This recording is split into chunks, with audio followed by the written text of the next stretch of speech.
Good morning, everyone. Today I am going to explain one word denoting persons and professions from 81 to 95. And the first one is one who cannot be corrected. वह जिसे सुधारा नहीं जा सके, वह जिसे सुधारा नहीं जा सके।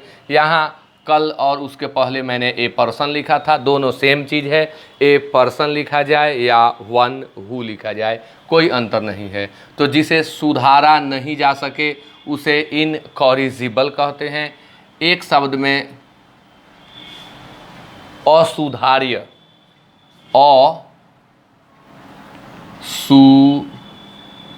असुधार्य जिसे सुधारा नहीं जा सके, जिसे करेक्ट नहीं किया जा सके। One who is interested in reading books and nothing else, वह जो सिर्फ किताबों को पढ़ने में रुचि रखता हो, किसी और में नहीं। एंड नथिंग एल्स उसे हम बुक वॉर्म कहते हैं। बुक वॉर्म किताबी कीड़ा। Next 83 is one who sacrifices his life for a good cause, वह जो अपने जान को, अपने जीवन को बलिदान कर देता है एक अच्छे कारण के लिए, कंट्री के लिए, अपने देश के लिए, उसे हम मार्टियर कहते हैं। मार्टियर यानी शहीद। शहीद। Next one is one who thinks that human nature is essentially evil, वह जिसकी सोच यह है कि मनुष्य निश्चित तौर पर बुरा ही होता है, स्वभाव से निश्चित तौर पर बुरा ही होता है। इस तरह की सोच रखने वाले व्यक्ति को सीनिक कहते हैं। दोषदर्शी यानी यह इसका दोष है, मनुष्य ऐसे नहीं होते हैं। इसे हिंदी में कहते हैं दोषदर्शी, यानी इसे केवल दोष ही दिखाई पड़ता है, कमियां ही दिखाई पड़ती हैं। जो हर जगह कुछ देखे और उसमें से कुछ कमी निकाल के बताए उसे हम सीनिक कहते हैं। जो यह फील करता है कि human is evil by his और हर नेचर, उसे हम सीनिक कहेंगे। Next one is one who pretends to have more knowledge and या और स्किल देन ही या शी भी हो सकता है। यहाँ तो ही लगना ही नहीं चाहिए, वन लगा दे, दोनों का काम चलेगा। That one really has, one who pretends to have more knowledge and skill than one really has, उसे हम सैर्लेटन कहते हैं। Charlatan, not charlatan. बहुत सारे विद्यार्थी चार्लेटन पढ़ते हैं, इट इज़ नॉट चार्लेटन। यही एक्सप्लेनेशन से फ़ायदा है, वरना मैं पहले भी आपको बताया था कि ये सारी चीज़ें किताबों में दी गई हैं। मैं सिर्फ इतना ही कर रहा हूँ कि इन्हें आपके लिए सरल बना रहा हूँ, इनका हिंदी आपको समझा रहा हूँ, शब्द का उच्चारण बता रहा हूँ और उसका हिंदी स्पष्ट कर रहा हूँ, वरना किताबों में ये सारी चीज़ें दी हुई है। मैं केवल इसे सरल आपके लिए कर रहा हूँ। तो one who pretends to have more knowledge, वह जो दिखावा करता है, ढोंग करता है, प्रिटेंड करता है कि मेरे पास अधिक नॉलेज है, अधिक स्किल है। दैट वन रियली हैज़, जितना वास्तव में उसके पास है उससे ज़्यादा का दिखावा या ढोंग करता है, तो उस व्यक्ति को शैलेटन कहते हैं। शैलेटन यानी नीम हकीम, नीम हकीम या पाखंडी। नीम हकीम। The next one is one who lives by himself. By himself, by plus reflexive pronoun कहीं भी आता है तो उसका हिंदी होता है अकेला, अलोन। वह जो अपना जीवन अकेला बिताता है, इसको और लेखकों ने एक्सप्लेन किया है कि one who lives in forest and prays to God, वह जो जंगल में जाता है, भगवान की प्रार्थना करता है, तपस्या करता है इत्यादि, उसे हम रेक्ल्यूज कहते हैं। रेक्ल्यूज मीन्स होता है तपस्वी। रेक्ल्यूज मीन्स तपस्वी। वह जो घर संसार त्याग देता है, परिवार को त्याग देता है, सगे संबंधियों को त्याग देता है, जंगल में चला जाता है, किसी एकांत स्थल पर चला जाता है और वहाँ जाकर के तपस्या में लीन हो जाता है, उसे हम रेक्ल्यूज कहते हैं, तपस्वी। One who betrays one's friend, वह जो अपने दोस्त के साथ धोखा करता है। अब यहाँ केवल फ्रेंड ही नहीं कहेंगे, जो अपने देश के साथ धोखा करे, जो अपने परिवार के साथ धोखा करे, जो अपने राज्य के साथ धोखा करे, सबको ट्रेटर कहते हैं। लेकिन खासतौर पर ट्रेटर यह जो है दोस्त के लिए आता है। तो ट्रेटर मीन्स होता है गद्दार,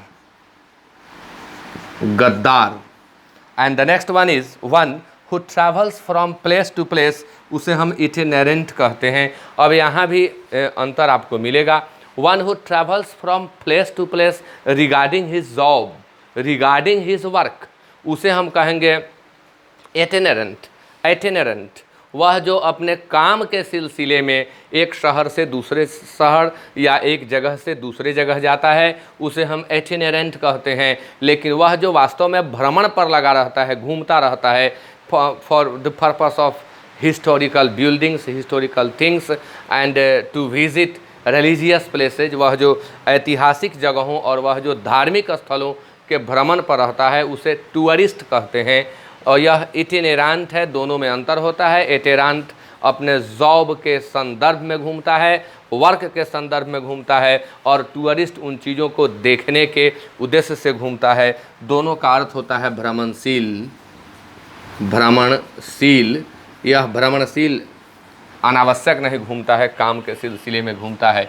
next is one who collects coins, वह जो सिक्कों को इकट्ठा करता है, क्वाइंस को इकट्ठा करता है, उसे न्यूमिस्मैटिस्ट कहते हैं। सिक्का संग्राहक, हिंदी लिख लेंगे सुनकर, सिक्का संग्राहक, सिक्कों का संग्रहण करने वाला।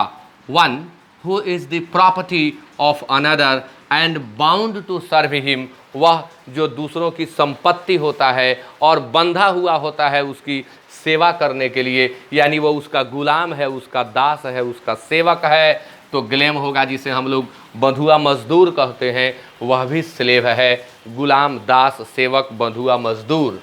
Next, one who resides in a country of which one is not A religion, one के बदले वन ही लगाया जाता है। कहीं कहीं लेखकों ने ही लिख दिया है, तो ही नहीं, वन के बदले वन ही लगता है। One who resides in a country, वह जो किसी देश में रहता है जिसका वह, ये रिलीजन कहाँ से लिखा गया, हमें यहाँ रेजिडेंट लिखना था, it was a slip of pen. One is not a resident, जो वहाँ का निवासी नहीं है, उसे हम एलियन कहते हैं, विदेशी। बारिश होने लगी है, अब इस बीच थोड़ी आवाज़, अतिरिक्त आवाज़ आपको आ रही होगी, से थोड़ी सी परेशानी होगी। अब बीच में छोड़ भी नहीं सकते हैं, कंटिन्यू करते हैं। Next, one who is talkative, वह जो टॉकेटिव है, जो बहुत बोलता है, उसे हम गैर्यूलस कहते हैं, हिंदी में वाचाल। हिंदी में वाचाल कहते हैं, वह जो बहुत बोलता है, टॉकेटिव है।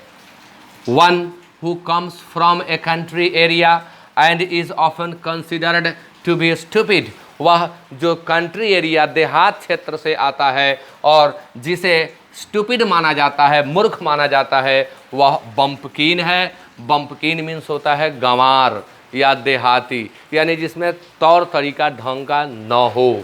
Next one is one who studies the formation of the earth, वह जो अर्थ के फॉर्मेशन का अध्ययन करता है, उसे हम जियोलॉजिस्ट कहते हैं, भूगर्भ शास्त्री। भूगर्भ शास्त्री। अब यहाँ पर कह देंगे हम कि study of the formation of the earth, study of the formation of the earth, तो जियोलॉजी हो जाएगा। यह ट्रिक हम पहले सिखा चुके हैं आप लोगों को। And the last one is one who possesses many talents, वह जिसमें बहुत सारी प्रतिभाएं हो, वह जिसके अंदर बहुत सारे गुण हो, उसे वर्सटाइल कहते हैं, बहुमुखी।